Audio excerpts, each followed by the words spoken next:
When Johnny Depp walked into that Venice art gallery, he was just there for the opening night. He had his champagne. He had his jacket.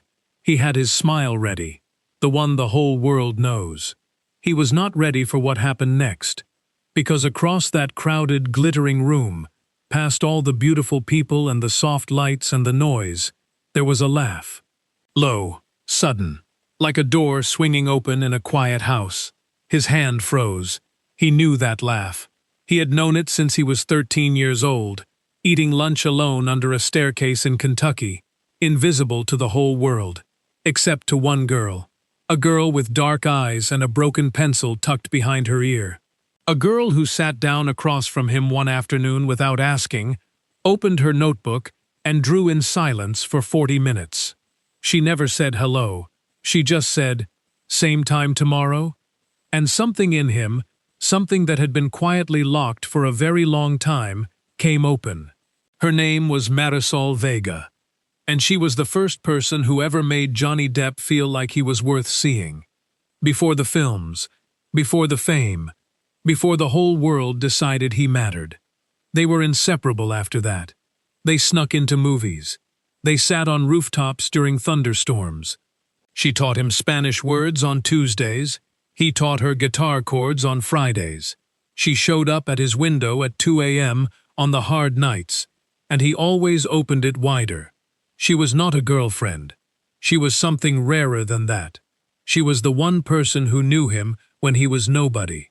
Then one day, 3 days' notice, a moving truck, Los Angeles, he was gone. He carried one thing with him all the way to California, a small folded piece of paper she had pressed into his hands the last day under the staircase. He never showed it to anyone. He never talked about it. But on the worst nights, the nights when fame felt like a costume he couldn't take off, he took it out and looked at it in the low light of whatever hotel room he was in. 15 years passed. Films, awards, heartbreaks. A life so big and loud it barely left room to breathe. And Marisol? She left on a Greyhound bus at 17 with $40 and a notebook. She built herself from scratch. Night school, art school, a tiny apartment in Chicago, 47 filled notebooks, and a quiet, steady life she was genuinely proud of. She told herself she had moved on. She had a cat named Biscuit in her kitchen junk drawer. There was a worn orange guitar pick she had never once considered throwing away. And occasionally, not often, she told herself, she typed his name into a search bar, just to look, then closed the tab and went back to work. Neither of them ever stopped carrying the other one. They just stopped admitting it. Until a gallery in Venice, Italy, sent Marisol an email asking to feature her work in an international showcase. She stared at it for 20 minutes. She said yes. She had never been to Europe, and on the opening night, in a room full of beautiful people and champagne glasses and soft gallery light, she heard him laugh first. That is when she knew, and that is when his glass tilted. 3 seconds of forgetting how to breathe. A boy and a girl from a broken-step house in Kentucky, standing 2 feet apart in Venice, Italy. 35 years after a Tuesday under a staircase, changed both of their lives forever. But here is the thing nobody in that room could have known. What happened next? The conversation, the canal-side cafe at midnight, what he pulled out of his jacket pocket, and what she showed him on her phone, is something neither of them had ever told another living person. And one of those things had been quietly waiting for 15 years to finally be said. You are going to want to watch this whole video, because what Marisol shows Johnny, and what he does when he sees it, is the most quietly devastating thing in this entire story. And we promise you, you will not see it coming. The house on Dillard Road had a broken front step that nobody ever fixed. Johnny noticed it the first morning. He sat on the porch with his knees pulled up to his chest and looked at that cracked concrete step and thought, this place already knows we won't stay long. He was right. He was almost always right about things like that. His family had moved 11 times before his 13th birthday. 11 different schools, 11 different bedrooms with other people's nail holes in the walls. 11 sets of neighbors who learned his name right about the time the moving truck showed back up. His mother, Bet, always said it with a kind of tired brightness. "A fresh start, baby. Fresh starts are good." She said it the way people say things they are trying very hard to believe. His father, John Sr., was a good man. He just wasn't around enough to prove it. He drove trucks, long hauls, multi-day routes, and would come home, smelling like coffee and highway, and bring Johnny a souvenir keychain from whatever state he'd passed through. There were 42 keychains in a shoebox under Johnny's bed. Each one was from somewhere his father had been without him. Johnny didn't blame his dad. He just missed him the way you miss a tooth, always running your tongue over the empty space. He filled the silence with 3 things: music, drawing, and daydreams so vivid they sometimes scared him. He had found a guitar in someone's trash pile on the side of Route 9. 2 strings were broken, but 2 strings were enough to start. He taught himself chords from a library book and practiced until his fingertips went hard and numb. He liked the way playing made time disappear. It was the only thing that did. At school, this school, the one attached to the broken step house, Johnny was invisible. He had learned how to be. When you are always the new kid, you develop a kind of camouflage. You find a quiet spot, and you stay in it. You don't raise your hand. You don't make eye contact across the cafeteria. You eat your lunch somewhere no one has to pretend to include you. His quiet spot at this school was under the east staircase, near the gym. It was a strange little pocket of space, dusty, low-ceilinged, smelling of old sneakers and floor polish. Nobody came there except him. There was a water pipe running along the wall that knocked and hummed during first period, like it was trying to say something. Johnny liked it. He read comic books there and ate peanut butter crackers and listened to the knock-knock-knock of the pipe, and it was the closest he came to feeling at peace during school hours. He had been sitting there for 3 weeks when she arrived. He didn't hear her coming. One moment the space was empty. The next moment there was a girl sitting cross-legged on the floor directly across from him, her back against the opposite wall, a notebook open on her knees. She had dark eyes, the kind that seemed to be watching 2 things at once, the thing in front of them and the thing they're thinking about. Her black hair was pulled back with a pencil, except the pencil was broken in half, which meant it wasn't doing a very good job. A yellow backpack sat beside her, patched at one corner with a strip of silver duct tape that had started to peel. She did not say hello. She did not look at him. She opened her notebook and began to draw. Johnny stared at her for a full 10 seconds, then looked back at his comic book. His heart was beating a little faster than it should have been, and he wasn't sure why. For 40 minutes, they sat in perfect silence. He read. She drew. The pipe knocked. The gym class on the other side of the wall ran laps with squeaking shoes. Then the bell rang. The girl closed her notebook. She stood, swung her backpack over one shoulder, and picked up a torn page she had been working on. She looked at it for a moment, then walked across the small dusty space and set it face down on Johnny's knee. He looked up. For the first time, she looked directly at him. "Same time tomorrow?" she said. Her voice was calm and flat, like she was asking about the weather. He nodded. He didn't trust his voice yet. She walked away without waiting for him to turn the paper over. He sat there for a long moment after she was gone. The pipe knocked. The gym class had gone silent. Somewhere far down the hall, a locker banged shut. He turned the paper over. He looked at it. Something happened in his chest, quiet and sudden, like a key turning in a lock he hadn't known was there. He folded the paper carefully into quarters. He put it in his front jacket pocket, pressed flat against his ribs.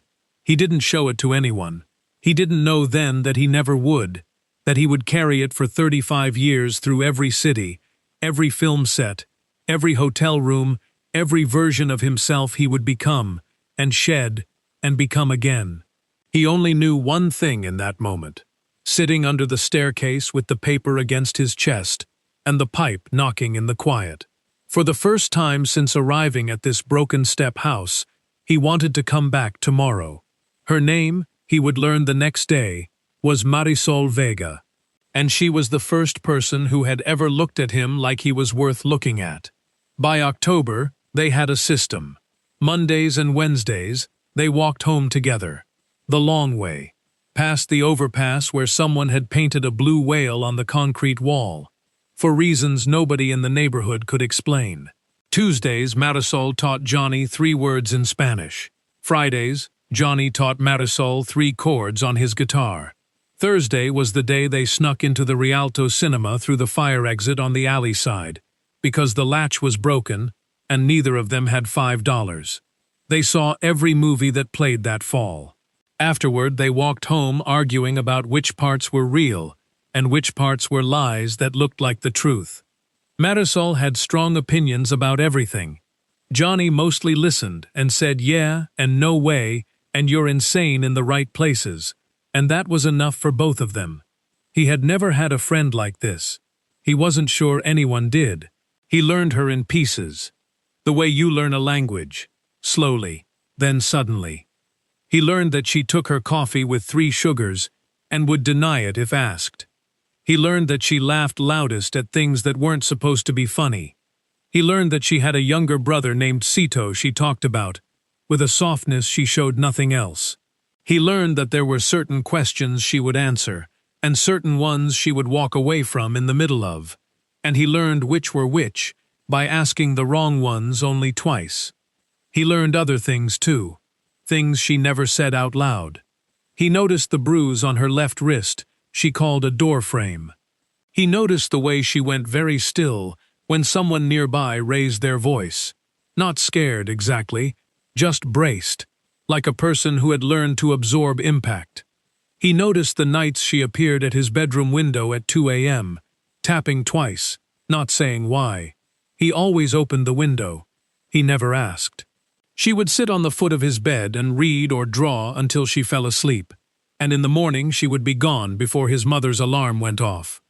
He didn't understand everything, but he understood enough. He opened the window. That was the most important thing he could do, and he knew it without anyone telling him. In July, the summer before 8th grade, there was a night the sky went green before a storm.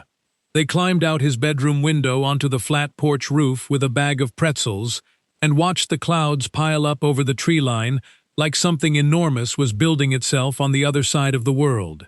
"Promise me something," Marisol said. She was looking at the sky, not at him. "What?" Johnny said. "If you ever get famous, and you will, I can feel it. Promise me you won't forget what it felt like to be nobody." He laughed. It came out louder than he meant it to. She didn't laugh.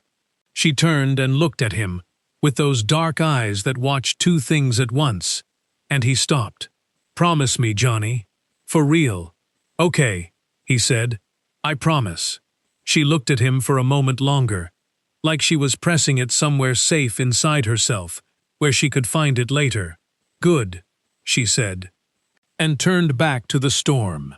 The rain came 20 minutes after that, sudden and hard, and they scrambled back through the window soaking wet, and his mother yelled at them from downstairs, and Marisol laughed so hard she had to sit on the floor. It was the best night of his life up to that point. He would think about it often in the years ahead, how he didn't know, sitting on that wet roof, that he had fewer than 4 months left. His father came home from a long haul on a Friday in November with news. Los Angeles, 3 days.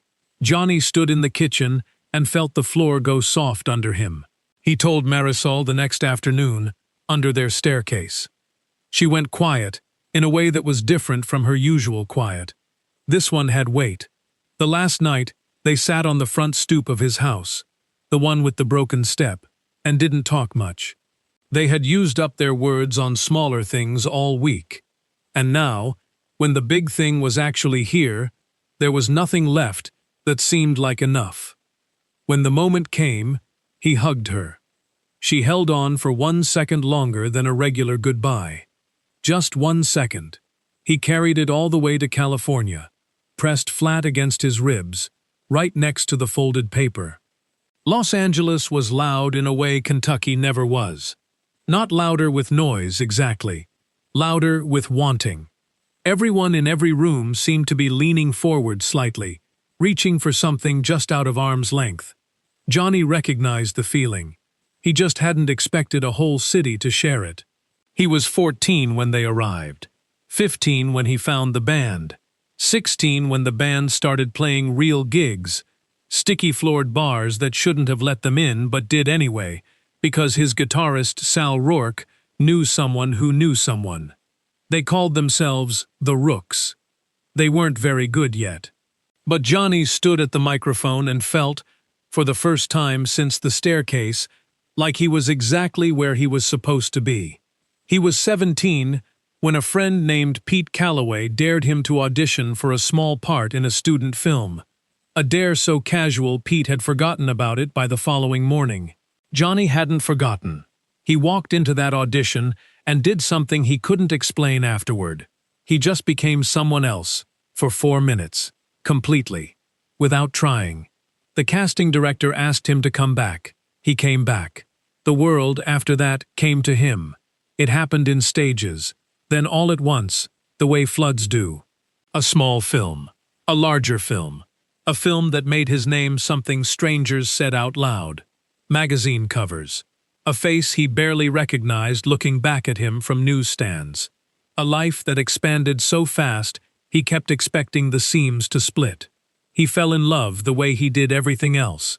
Completely, recklessly, without a map. Celia Marsh was an actress he met on a film set in Vancouver.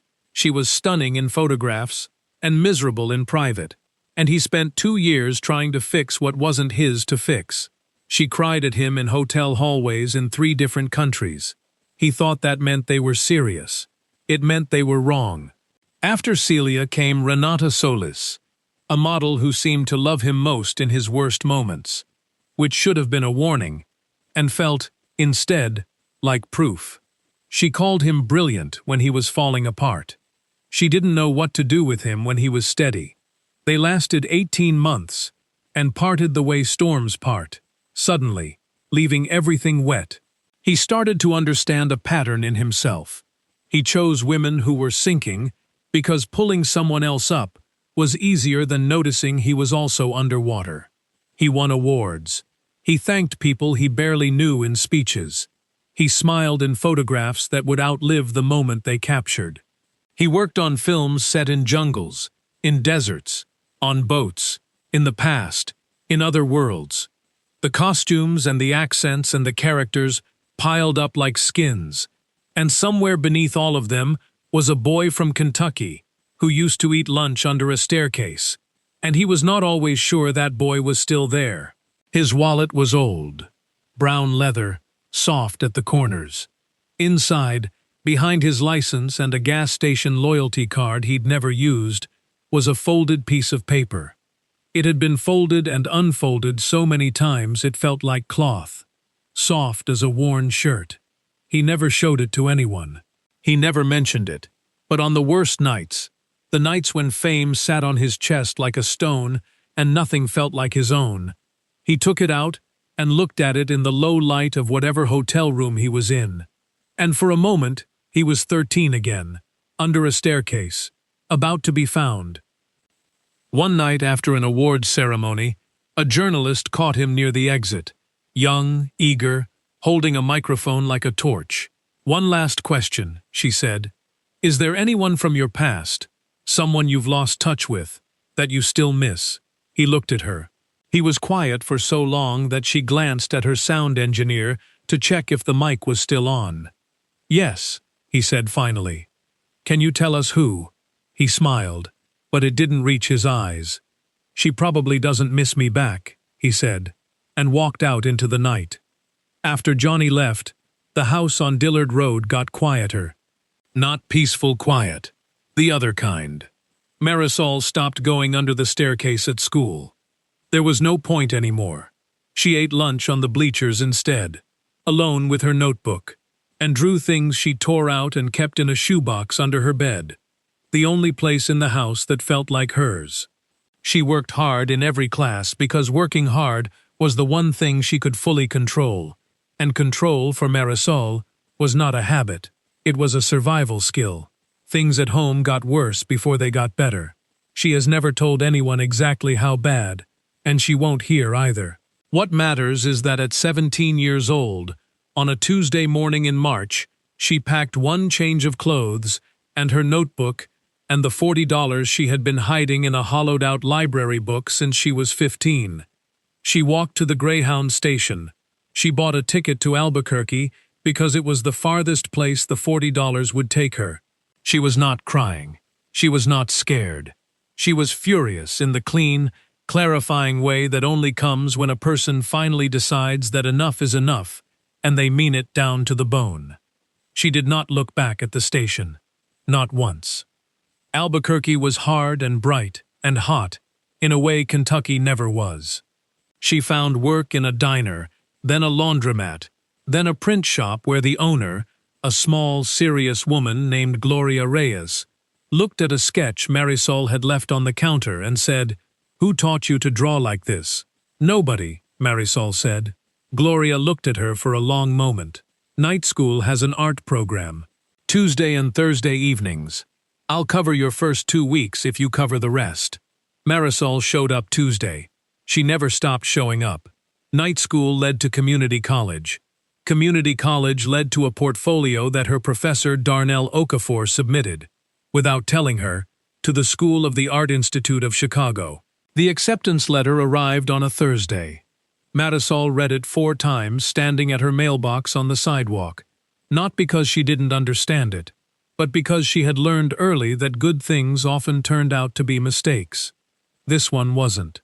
Chicago was the first city that felt like it had been waiting for her.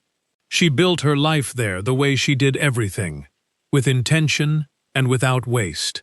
A small apartment on the north side with a fire escape she used as a second studio when the weather was good.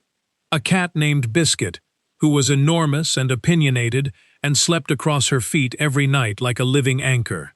A best friend named Drea Fontaine, who she met in a printmaking class and who had the rare and valuable quality of seeing through people instantly, but choosing to love them anyway. Drea saw through Marisol in the first 10 minutes and loved her immediately and had not stopped since. She showed her art under the name M. Vega, initials only. She had thought about this carefully. She wanted the work seen before the person was. She wanted no shortcuts and no assumptions, and no doors opened because of anything other than the thing she made with her hands. She had 2 relationships worth naming.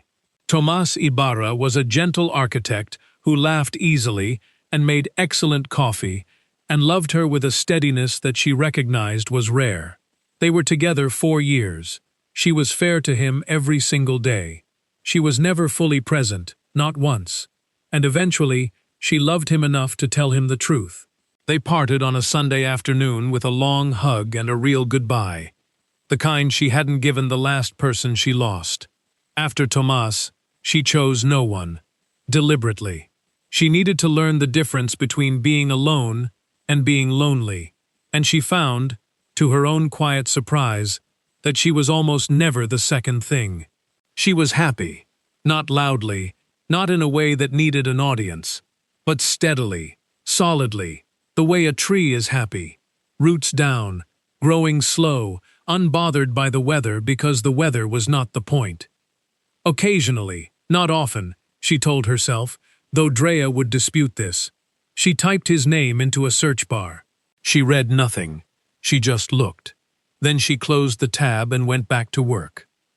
In her kitchen junk drawer, under a tangle of rubber bands and 2 dead batteries, and a takeout menu from a place that had closed years ago, there was a guitar pick, worn smooth on one side, pale orange plastic. It had fallen out of his jacket pocket the last night on the stoop, and she had picked it up after he drove away and put it in her pocket, and then transferred it to every junk drawer in every apartment she had lived in since. She knew exactly where it was at all times.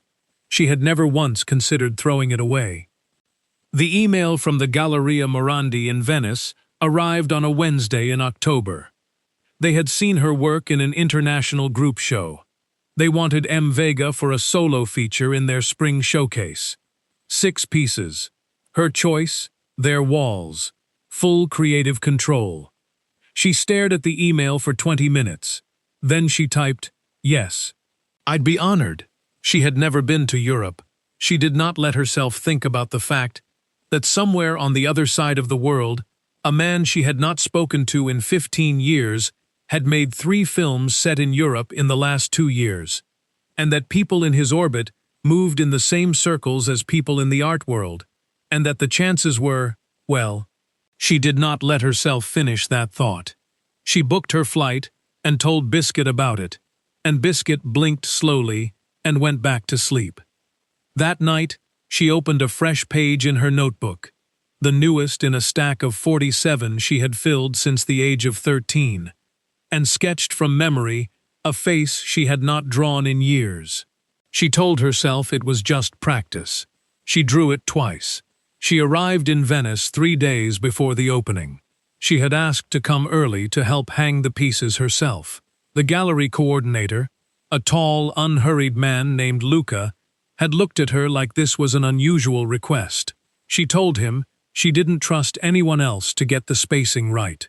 He shrugged the way only Italians can, a shrug that meant fine, and also you are strange, and also welcome, and handed her a set of keys. She spent those 3 days in the gallery with her 6 pieces laid out on the floor, moving them inch by inch, living with them before committing. Her work was hard to look at for some people. The figures were human but fractured, faces split apart and reassembled slightly wrong, bodies made of overlapping shadows, hands reaching toward things that weren't there. Critics had called them brutally intimate.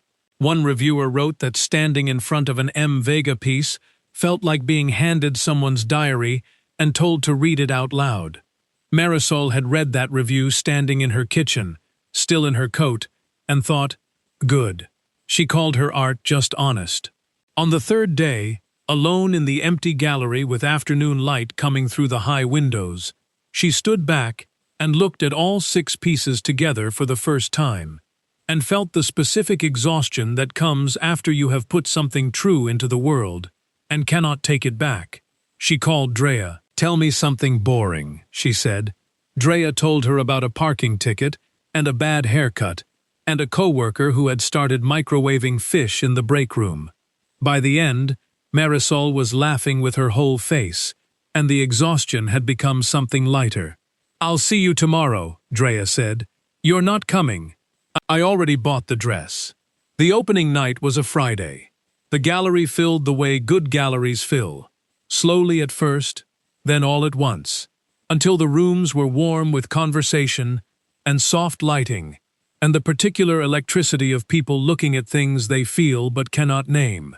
Marisol stood near her work in a dark green dress she had borrowed from Drea, who had arrived that morning from Chicago wearing an enormous smile, and a red dress she had absolutely bought specifically for this occasion, and had absolutely not told Marisol about. They stood together near the far wall with glasses of Prosecco, making each other laugh too loudly for the room. Marisol didn't care. She had put 6 pieces of herself on these walls, and she had earned the right to laugh as loud as she wanted. Then Drea went still. It was sudden, mid-sentence, like someone had pressed a button. "Don't freak out," Drea said. Her voice was very careful. "What?" "Turn around, slowly." "Drea," slowly. Marisol turned. He was across the room. He was older, but the right kind of older. The kind that comes from living fully, rather than carefully. His hair was longer than she remembered from the last photograph she had not meant to look at. He was standing with a small group near the entrance, laughing at something someone had just said, champagne glass easy in his hand. He hadn't seen her yet. He looked exactly like himself. She had not been prepared for that. She didn't know why she thought 15 years would make him look like someone else. It hadn't. He looked like Johnny, just more so. "Do you know him?" Drea whispered, watching her face. "I used to," Marisol said. Her voice came out completely steady. Her hands did not get that message. She felt Drea look at her with the focused attention of someone filing everything away for a very long conversation later. She ignored it. She was watching him laugh at whatever the person beside him had said, and she was thinking about a roof during a thunderstorm, and a promise made in the green light before the rain came, and she was thinking of all the galleries, of all the cities, of all the Friday nights in the world. Then he turned. His eyes moved across the room the way eyes do at crowded events. Quickly, scanning, not really landing. Then they landed. On her. His champagne glass tilted. He caught it, barely. For one long, full second, neither of them moved. The room continued around them. Conversation, laughter, the soft clink of glasses. And in the middle of all of it, they were completely still. He said something to the person beside him, a brief word, an excuse. Then he crossed the room. She did not move. She had thought, in some distant part of her brain, that had occasionally rehearsed this moment over 15 years, that she might walk away, leave first, control the terms. She didn't. She stayed exactly where she was. That surprised her more than his being there. He stopped 2 feet in front of her. He was looking at her the way you look at something you weren't sure still existed. For a moment, neither of them spoke. Marisol. Johnny. A beat. You have a show here. You have a champagne problem. He glanced down at his tilted glass, back up at her. And then he laughed. Real and sudden, low and unguarded. And it was his laugh. The exact same laugh from under the staircase 35 years ago, unchanged by a single day. And something in Marisol's chest did something she was not going to think about right now. She smiled. She couldn't help it. Drea, 6 feet away, took a long, slow sip of her Prosecco and said nothing at all. Nobody planned to leave the gallery. One moment they were standing near her work with the party swirling around them, and the next moment they were walking through the gallery's front door and out into the Venice night, side by side, not touching, moving the way 2 people move when they have silently agreed on a direction without discussing it. His security. A quiet man named Burke, who had the energy of a very large, very patient dog, fell back without being asked. Johnny glanced back once and gave a small nod. Burke stayed at the corner. Behind them, through the gallery window, Marisol caught a flash of red, Drea watching. Raising her Prosecco glass a single inch in a toast that meant at least 4 different things at once. Marisol looked away before she could smile about it. They found a cafe 3 bridges down. Small, dim, candles stuck into the necks of old wine bottles. A menu written in chalk on a board that neither of them looked at. The waiter brought 2 coffees they hadn't ordered yet, because he was either psychic or very experienced with late-night visitors who needed something warm to hold. They sat across from each other. For a moment, the only sound was the canal outside, and the low voice of someone talking on the other side of the room. Then, they both spoke at once. They both stopped. He gestured toward her. You first. She asked about his work. He asked about hers. They talked about the safe things first. Recent films. The Chicago art scene. A restaurant she had been to in Rome 2 days ago that had made her want to never eat anywhere else again. The conversation was easy on the surface and careful underneath. The way you test ice before you put your full weight on it. Then the questions got braver. Did you ever try to find me, she asked. She watched his face when she said it. She had always been able to read him. Even now, after 15 years, the dial settings were familiar. He didn't hesitate. Yes. What stopped you? A pause. He turned his coffee cup in a slow circle on the table. The idea that you were probably better off. That showing back up would be, I don't know, selfish. She looked at him steadily. That wasn't your decision to make. He received that the way a person receives something true that also costs them something. He nodded slowly, once, and didn't argue. She told him about the bus then, the Tuesday in March, the $40, Gloria Reyes, and the print shop and the night school art program that changed the entire direction of everything. His face did complicated things while she talked. She watched expressions move through him the way weather moves through a sky. and she let them, and she did not soften any part of the story for his comfort.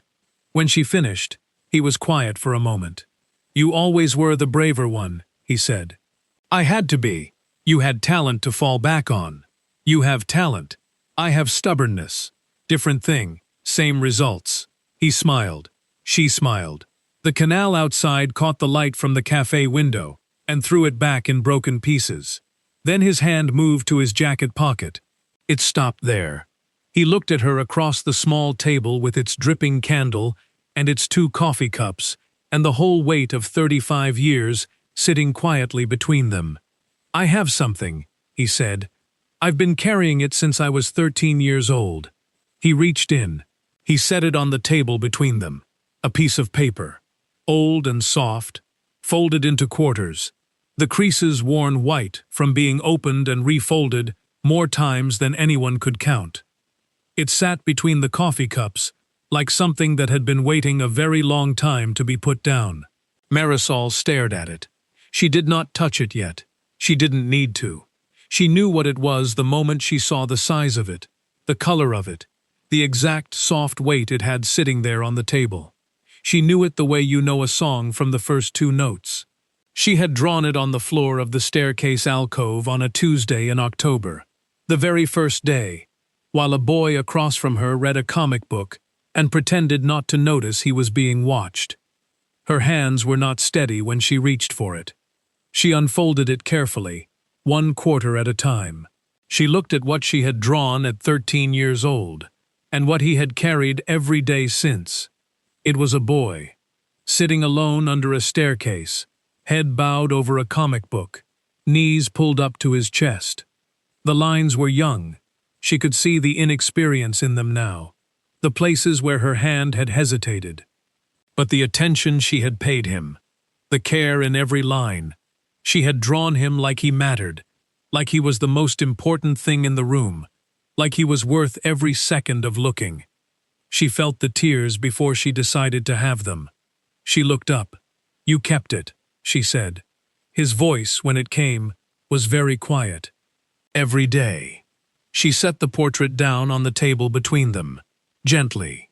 The way you set down something that has been through a lot and deserves to be handled with care. She was quiet for a long time. Outside, the canal made its soft sounds. Water against stone, a distant boat engine fading out. The candle between them had burned down an inch since they sat down. The waiter had stopped coming to check on them. He understood, the way some people do, that this table needed to be left alone. Johnny was watching her. He wasn't trying to read her expression. He was just present. The way he used to be under the staircase, when sitting next to someone, was enough, and silence didn't need to be filled. She had forgotten that about him, how still he could be. She looked at the portrait one more time, at the boy she had drawn at 13, bent over his comic book, alone, unaware he was being seen. She had drawn him in 10 minutes flat, in pencil, on a page torn from her notebook. She had given it away without thinking much about it. She hadn't known then what she was doing. She knew now. She looked up at him. "I have to show you something too," she said. She reached into her bag and took out her phone. Opened the mail app, navigated to the drafts folder. The one she had never shown another living person, not even Drea. Not once in all the years it had been quietly filling up like water behind a dam. She turned the screen toward him. She watched his face. He looked at the screen.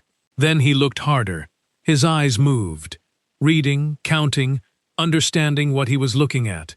The number at the top of the folder. The long, unbroken column of unsent messages stretching back and back and back through years. 214 drafts, all addressed to him, none of them ever sent. The change in his face was not dramatic. It was the opposite of dramatic. It was the look of a person receiving something so large that the outside goes very quiet while the inside tries to find room for it. She scrolled slowly. She let him read the subject lines. "I saw your film last night. I'm in Chicago and I thought of the staircase. I need to tell you something. I'm sorry I didn't say goodbye properly. I'm not sorry.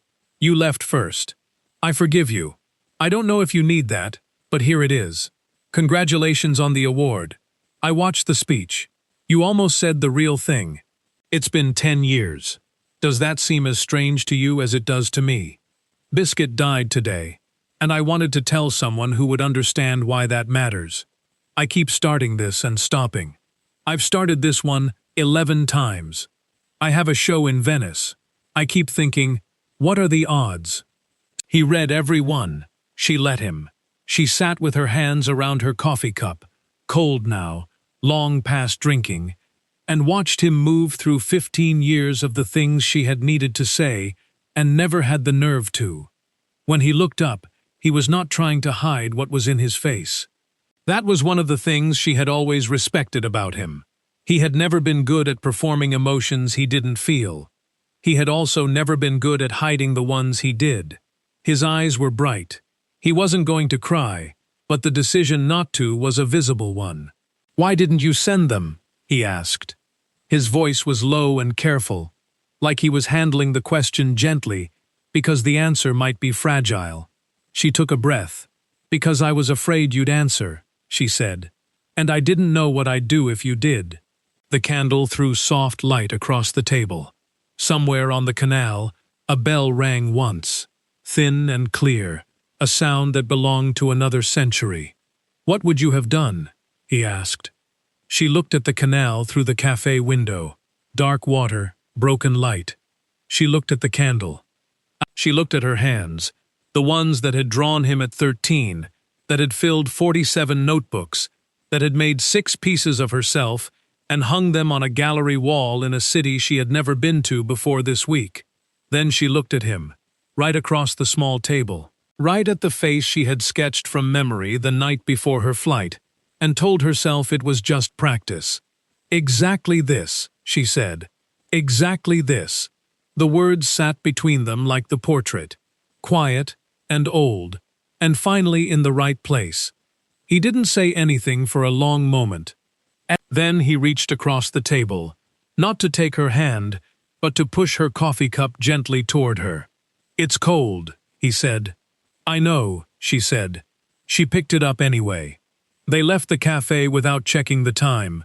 It was late, the kind of late where the streets have thinned out and the city starts to feel like it belongs to the people still awake in it. Venice at that hour was something else entirely. The canal lights lay flat on the water. The bridges were empty. Their footsteps on the stone were the loudest sound for whole stretches, and neither of them felt the need to fill the quiet. They walked without a destination. That was the right way to do it. After everything, the portrait, the phone, the 214 subject lines, the cold coffee, exactly this, there was nothing left to be brave about. The hard part was behind them. What was left was easy, and they both seemed to understand this at the same time, the way they had always understood certain things at the same time without discussing it. She told him about the next series of work she had been sketching out. Larger pieces, she thought, more color than she usually used. He listened the way he always had, fully, without waiting for his turn to speak. He told her about a small film he was making. Quiet, low budget, nothing like anything he had done before. She asked if it was any good. He said he genuinely didn't know yet, and she respected that answer more than she would have respected a yes. They argued briefly and happily about whether the cafe they had passed on the second bridge was still open. She said yes. He said no. They went back to check. It was closed. She laughed and said she owed him nothing, because being wrong once in 15 years was an excellent record. He stopped walking at a small stone bridge, arched, old, worn smooth by centuries of feet. "Can I see the show tomorrow?" he asked. "Not like tonight. In the morning, before anyone gets there." With the good light. She looked at him. She thought about what it would mean. Him standing in front of her work in an empty gallery, with morning light coming through the high windows. Her 6 pieces, her most honest self, hung on walls and lit up and completely visible. She found that she was not afraid of that, not even slightly. 9 o'clock, she said. "Luca has a key." Nacro. He nodded. She started to go. Then she stopped and turned back. "That portrait," she said. "I want it back. Someday." He looked at her, surprised for the first time all evening. "It belongs in a collection," she said. "Properly framed, with good light, where people can stand in front of it and feel whatever they feel." She paused.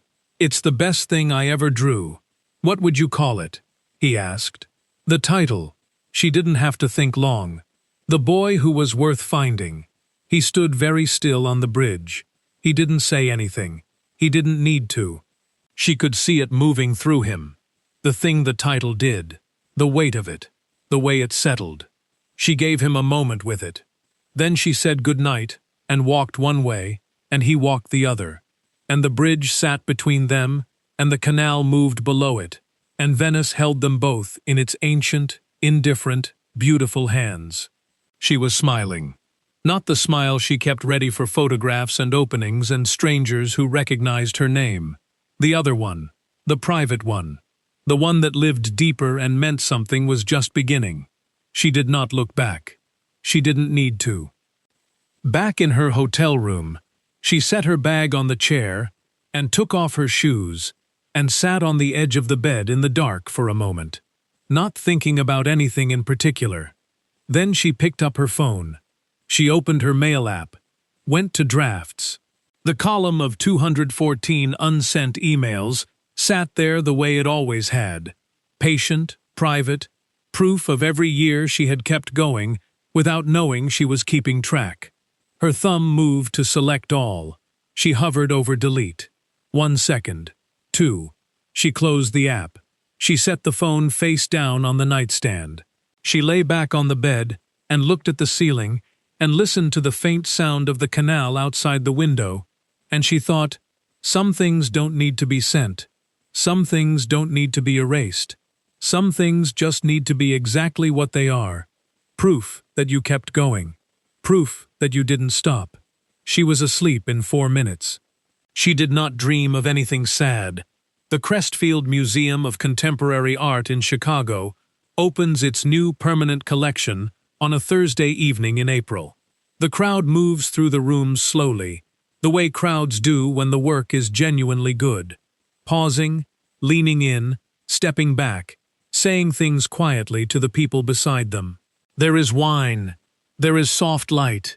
There is the low, warm hum of people in the presence of something true. Near the back of the East Gallery, in a room with pale walls and a single arched window, a pencil drawing hangs in a simple dark frame, lit by one warm spotlight. A boy, alone under a staircase, head bent over a comic book, knees pulled to his chest, drawn by a hand that was 13 years old and absolutely certain that this person mattered. The placard beside it reads, "The Boy Who Was Worth Finding Pencil. On paper, 1983 collection of M. Vega." On the far side of the room, a man in a dark jacket stands with his hands in his pockets. He has been standing there for a while. He is not looking at anything else. A woman nearby leans close to her companion and whispers, "Is that?" Her companion puts a gentle hand on her arm. "Don't," he says quietly. "Let him have this." The man in the dark jacket stays until the museum closes. He is the last one out. Thank you so much for spending time with Johnny and Marisol's story today. Before you go, drop a comment below and tell us where in the world you are listening from right now. We have people joining us from so many different countries and cities, and it never gets old reading every single one. If this story moved you even a little, if it made you think of someone you used to know, or something you never said, or a folded piece of paper you are still carrying somewhere, please hit the like button right now. It takes 1 second, and it helps this story reach someone out there who really needs to hear it today. And if you are new here, welcome. Hit subscribe and join this community. We tell stories about real human moments, the quiet ones, the ones that stay with you, the ones that remind us that kindness and connection are still the most powerful things in the world. Spread a little kindness today. You never know who needs it. And now, click the video appearing on your screen right now. The next story is already waiting for you.